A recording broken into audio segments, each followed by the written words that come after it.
Okay, welcome back to another video on how to run Facebook ads for brands. This is the second type of business that I'll be making a video about. The last one was on skincare. So this one is on supplement brands and how I would run ads if I was running a vitamin or supplement brand. I'm going to show you the creatives that I would be testing right now, the creatives that I know are working and getting good results for other brands. And then I'm also going to show you exactly how to structure your ad account as well. So you know both what to do on a Facebook level and on a creative level as well. So yeah, let's get right into it. So in the last video, I went into a bit of detail in how you can set up this campaign structure. I'm not going to go into it in depth again, so you can go back to the last video on the skincare brand if you want to watch how I can actually set it up in Facebook and how you can set it up rather in Facebook. But the basic campaign structure is to use the dynamic creative ad set feature with broad targeting and no interest retargeting or lookalike. So you're going to have one CBO campaign. You're going to turn on that dynamic creative on the ad set levels. And then you're going to have your dynamic creative ad sets separated by your concepts. And the reason that there's a number 3 on each of these is because in each ad set, because it's a dynamic creative ad, you can upload 3 ads or 3 pieces of media into that ad inside of the ad set. And so it's basically one ad that has 3 images or video inside of it. So it's a very powerful tool to be able to maximize Facebook's targeting and algorithm system because you're basically allowing Facebook to allocate which image or video it thinks is going to perform best. So this is how you're going to set it up. You know, have 3 dynamic creative testing ad sets, and each one is going to have 3 ads inside of it.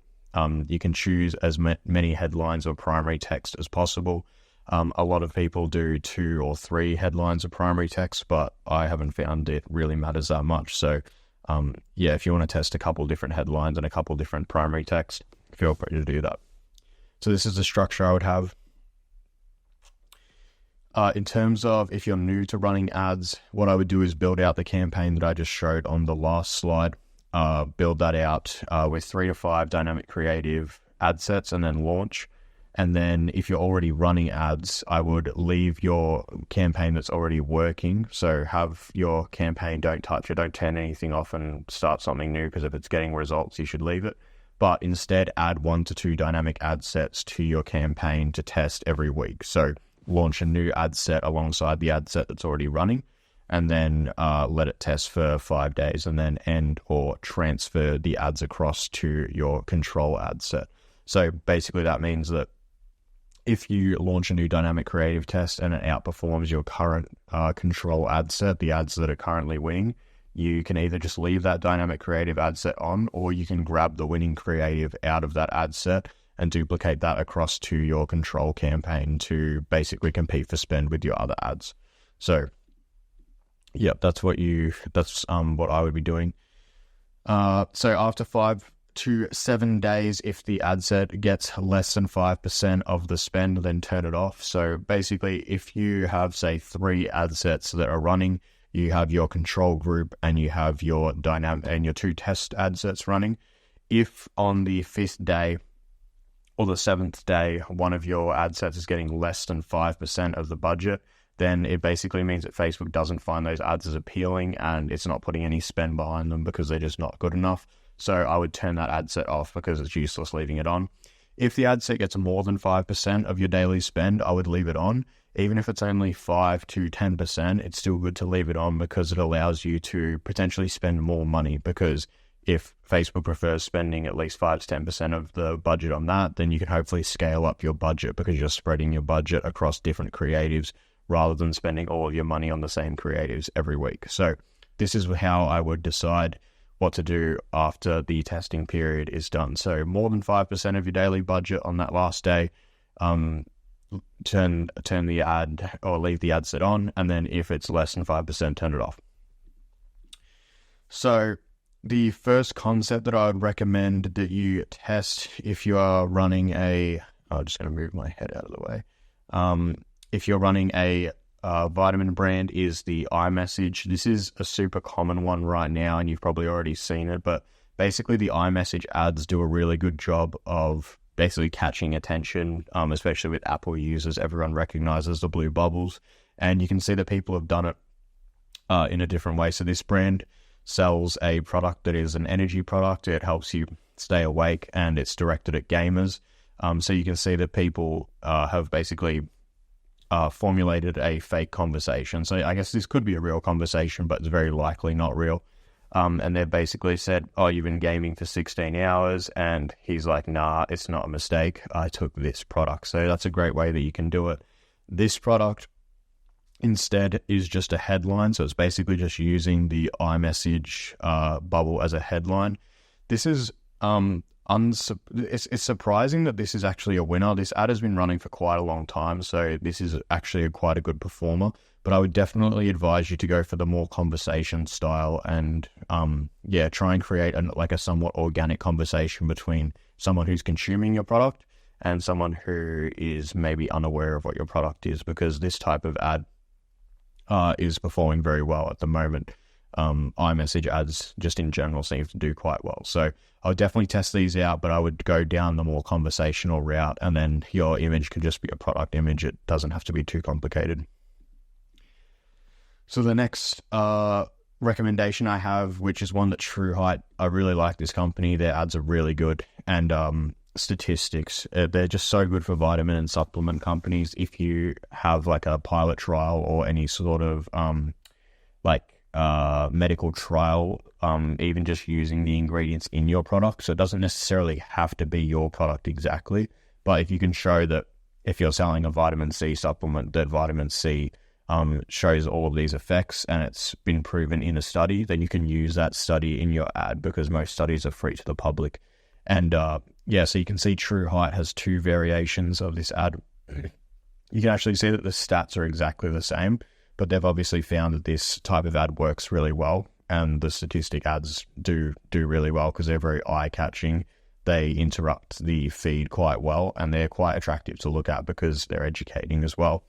But you can see that they've done the exact same concepts, just with a different creative. So they've got the product in one, and then this one is just the basic version. So this is a great example of how you could set up your dynamic creative.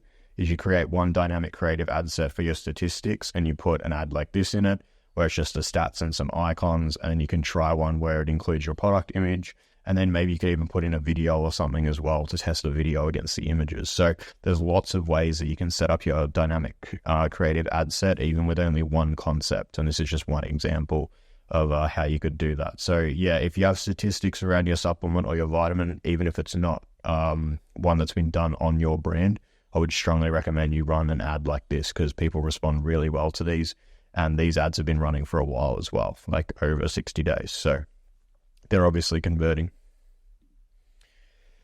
The last concept that I would recommend that you run is these testimonial style ones. So there's two ways that you can sort of go about this. There's one that I prefer and would recommend to you, but the headline testimonial like this one, thin hair was ruining my life, sort of like a generic review. It's really just like a showcase of the product and then a headline of a problem. So this is sort of the two routes that you can go. You can either go for a testimonial style where it's really just calling out a big problem that your customers have. So if you're doing like a vitamin C, vitamin D supplement, just using that as a basic example, maybe you could say like, I always struggled getting out of bed. I always felt tired. I was napping all day, or I was needing to nap 3 times a day or something like that as your headline. So it's more a testimonial just calling out the problem. So it's not really a testimonial style ad, but because I put it in quote marks, it makes it look like that your product is positioned as the solution. The one that I actually prefer, which is this one, is where you have a very specific type of testimonial on the top. So this one is, I weighed 145 pounds and then now I weigh 138 pounds. So using very specific numbers like that is very effective at getting people's attention. I really like what they did with this this ad as well, how they've actually shrunk the capsules down as well, like the container, which is really cool. But you don't necessarily have to do that, but I do really like that. But another way that you can do this is just having very specific testimonials that talk about the individual person's characteristics. So, for example, if I was changing this, I would say I weighed 145 pounds. Now I weigh 138 pounds and I feel like I did when I was 25. And then I would have Anna D and have her age as like 55 or something like that. So making the ad extremely specific to a particular age is very effective with supplement companies, because it makes people of that age or in that age bracket relate to the ad and identify with the testimonial as well. And there's actually been studies and tests done where they've actually tested whether or not the name on the ad, or whether it's a verified purchase or not, changes whether it's believed as often by the customer. So basically how believable the ad is. And they found that basically the only thing that changes how customers perceive a testimonial in terms of if it's genuine or not is how specific it is. And the more specific of a testimonial you put in terms of putting the person's age, including like a specific location in the testimonial or how they feel at a particular age. For example, I'm 60 years old and I've never felt this young before. Something like that makes it seem a lot more believable, even if the review is completely fake. So that's one very important thing to remember when you're making one of these ads, is that it doesn't really matter as much about if the testimonial is real, but the more believable, the more specific it is, the more believable it is. So this is something that you should definitely remember when you're making the ads. So these are two types of testimonial styles that I would try. Just calling out the problem in quotation marks. It's not necessarily a testimonial, but it can sound like one. And then these ones where you're using specific numbers, again, go to age as well. Age is a very good one to rely on, especially if you have a target demographic in a specific age. So I would definitely recommend trying both of these. And then I have included a couple bonus ones. These were just ones that I liked that I thought were really good. The us versus them. This is super common. You've probably tried it for your vitamin or supplement brand already, but it does do really well. This is one from Naked Nutrition. And they've really gone down the organic and non-artificial route. So you can see that everything's like certified vegan, US farms, nothing artificial.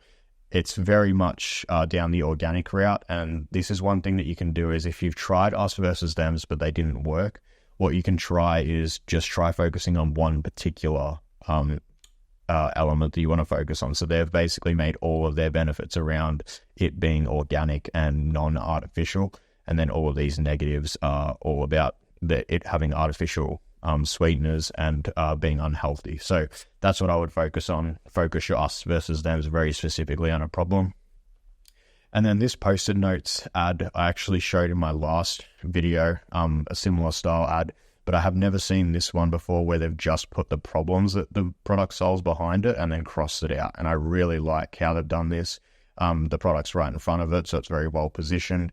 And this ad, if you take out like all the Post-it notes, like this photo is terrible. It's a very basic photo. Like anyone could take a photo like this, but this ad has been running for ages and it's because of these 3 Post-it notes in the back. So if you're calling out a very specific problem that people can relate to and position it like this, these type of ads do really well. So you just have to make sure that the Post-it notes is very clearly read. I've seen a few people make the mistake of writing it in pen or pencil.